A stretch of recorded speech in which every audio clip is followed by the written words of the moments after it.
Magandang hapon mga lords. Ayan, biyahe na naman tayo ng Maynila, no? So ayan, dito tayo daan sa ating dating dinadaanan, shortcutan dito, no? Kasi madali lang tayo makalabas ng Tansa, no? So kung dito tayo dadaan sa mismong talagang main road mga idol, traffic pa. So itong shortcutan dito, marami na rin nakakalam, no? Marami na susurkat dito. Ayan, kita nyo yung mga sinusundan ko, mga 4 wheels na rin yan. So dito kasi walang traffic, no? So ito pala, itong shortcutan natin, ito yung ginagawang subdivision. So hindi ako sure kung ang isang may-ari ng subdivision dito, pero kaliwat kanan, no?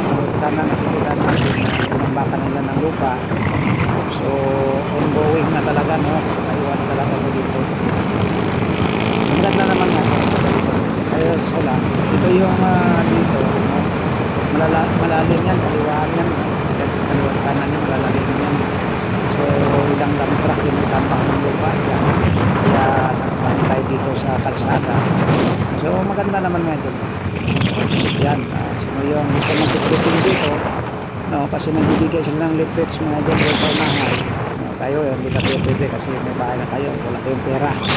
So malamang dito, no, maganda yung mga bahay dito kasi doon sa unahan nito mga idol, single detached yung forma ng mga bahay, ang ganda, parang tingnan. So pagkakamahal din siguro to, kalaya lang natin 1 million na higit, 1 million.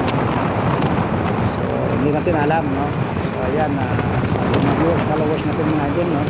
Dito yung shortcutan natin galing din ng Tansa. So mga taga Tansa, Cavite, yan viewers, sa mga loads.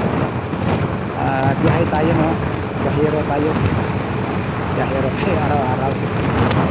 Malayo kasi pasukan natin, no? Manila pa. Kaya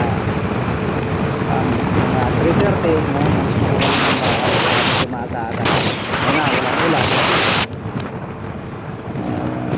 Para maganda naman yung biyahe natin, no? Kasi pag umuulan mga doon, nakakatulak.